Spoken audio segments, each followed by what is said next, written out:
Alors, la balance des paiements, du point de vue de sa définition, on peut dire que c'est le document qui enregistre l'ensemble des transactions qui portent, alors, soit sur des biens et des services, soit sur des revenus, soit sur des capitaux. Donc voilà, on a, si vous voulez, là les 4 catégories d'échanges qui sont représentées dans la balance des paiements, biens, services, revenus et capitaux. Ces transactions, ces échanges se font entre agents résidents. Ce n'est pas le critère de nationalité qui s'impose, mais le critère de résidence, c'est-à-dire tout agent qui est présent sur le sol national depuis au moins une année, et les agents non résidents. Donc, les mécanismes d'enregistrement vont découler effectivement de cette règle première des catégories d'échanges qui sont concernées.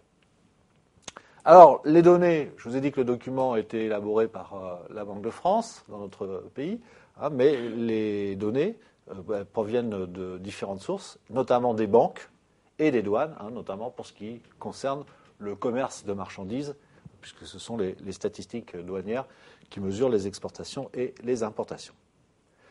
Alors, ça sert à quoi une balance des paiements ? D'abord, ça permet de connaître la position extérieure du pays. Une balance des paiements excédentaire, entre guillemets, parce qu'en fait, comme le document comptable est équilibré, il est assez peu judicieux de parler d'excédentaire, mais enfin, ça a aussi un sens économique. Donc, quand la position extérieure du pays est excédentaire, eh bien, ça veut dire que le pays créditeur vis-à-vis du reste du monde, c'est-à-dire que le reste du monde a une dette vis-à-vis du pays, et à l'inverse, eh bien, quand la position extérieure est déficitaire, c'est-à-dire que le solde de la balance des paiements serait négatif, eh bien, la position du pays correspond finalement à une dette vis-à-vis du reste du monde. Donc, il faut bien intégrer la signification de ces soldes. Elle va permettre aussi, outre cela, donc cette position globale de la situation financière du pays par rapport au reste du monde, elle va permettre aussi l'analyse des performances macroéconomiques. Effectivement, c'est parce que on a plus ou moins de croissance qu'on va avoir plus ou moins de résultats en termes d'exportation ou en termes d'importation. Donc c'est aussi révélateur des performances macroéconomiques d'un pays, mais aussi, et peut-être surtout, des performances microéconomiques, c'est-à-dire quelle est la compétitivité des entreprises françaises, puisque finalement les exportations de biens et de services dépendent de la compétitivité de nos entreprises.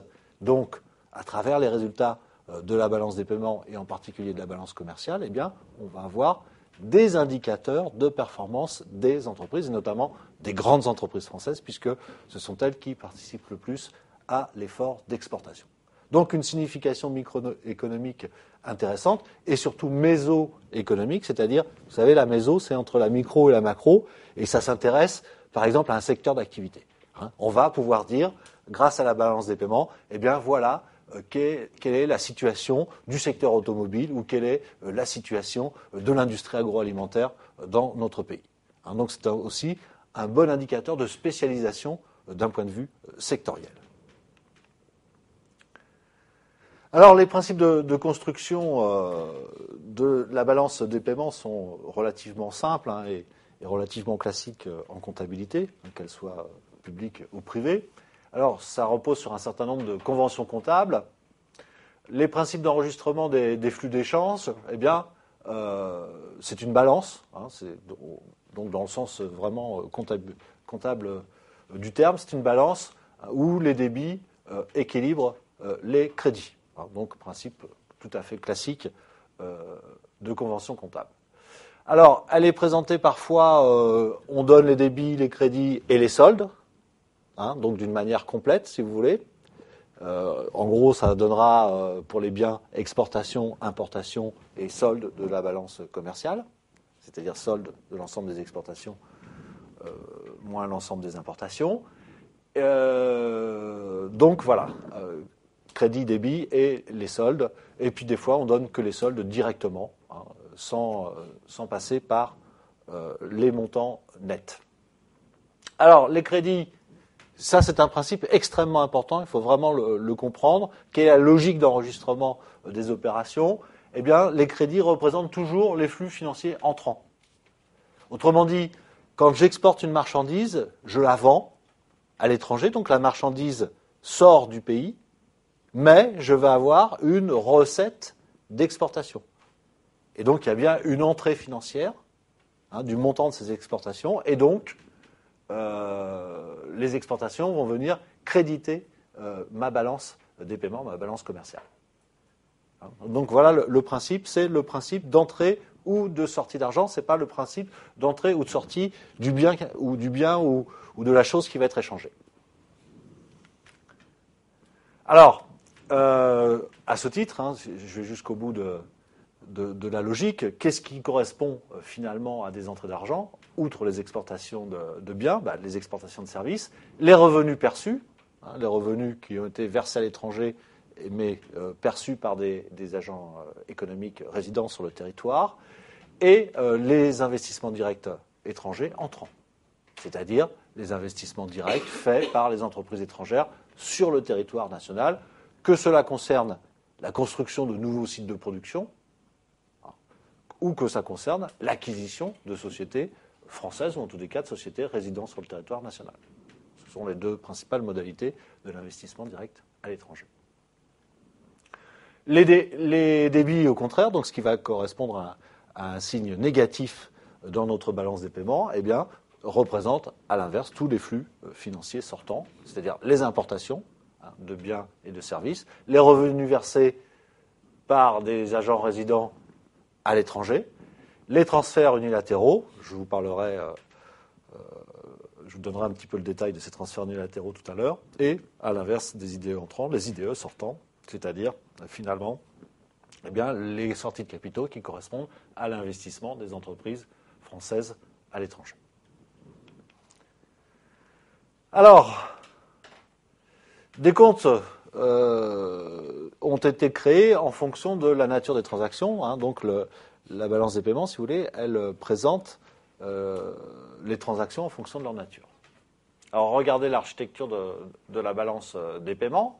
D'abord, on commence par la balance commerciale, c'est-à-dire exportation et importation de biens. Il n'y a pas les services. D'ailleurs, à ce propos, quand on parle de la balance commerciale, on ne parle pas des services, stricto sensu. Je vous le dis parce que souvent, y compris dans les articles économiques, vous verrez que la confusion est faite.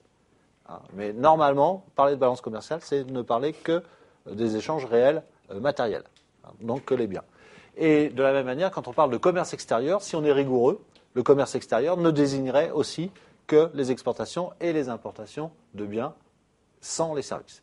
Encore une fois, ce terme de commerce extérieur est dévoyé et est parfois utilisé par les auteurs pour désigner l'ensemble des échanges réels, que ce soit des biens ou des services. Donc on a la balance commerciale. Ensuite, on a la balance ou le compte des transactions courantes.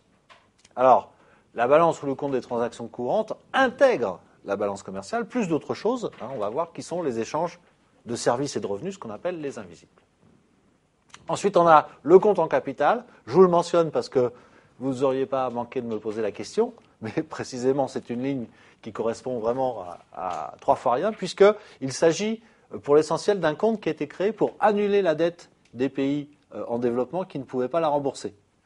Donc vous voyez que même si certaines années ça a pu représenter des sommes importantes, d'une manière générale, c'est un compte qui ne fonctionne pas, et sur beaucoup d'années, c'est un compte qui est quasiment vide.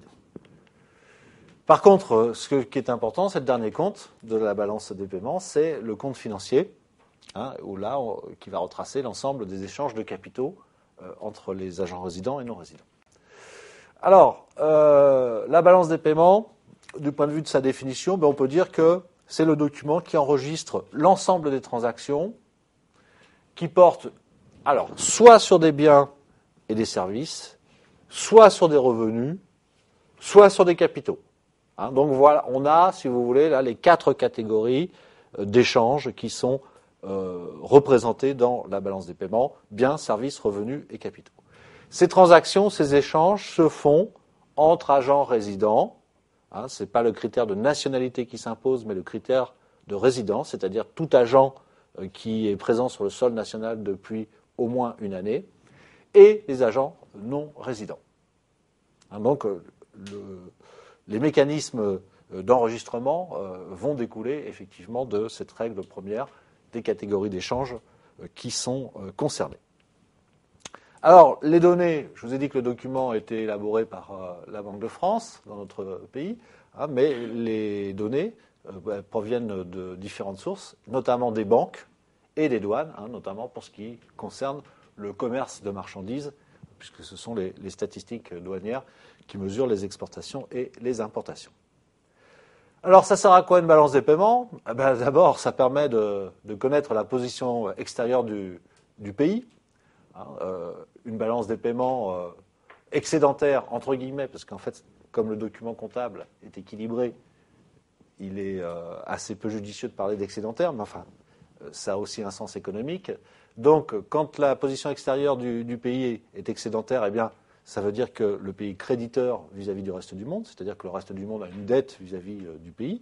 Et à l'inverse, eh bien, quand la position extérieure est déficitaire, c'est-à-dire que le solde de la balance des paiements serait négatif, eh bien, la position du pays correspond finalement à une dette vis-à-vis du reste du monde. Donc, il faut bien intégrer la signification de ces soldes.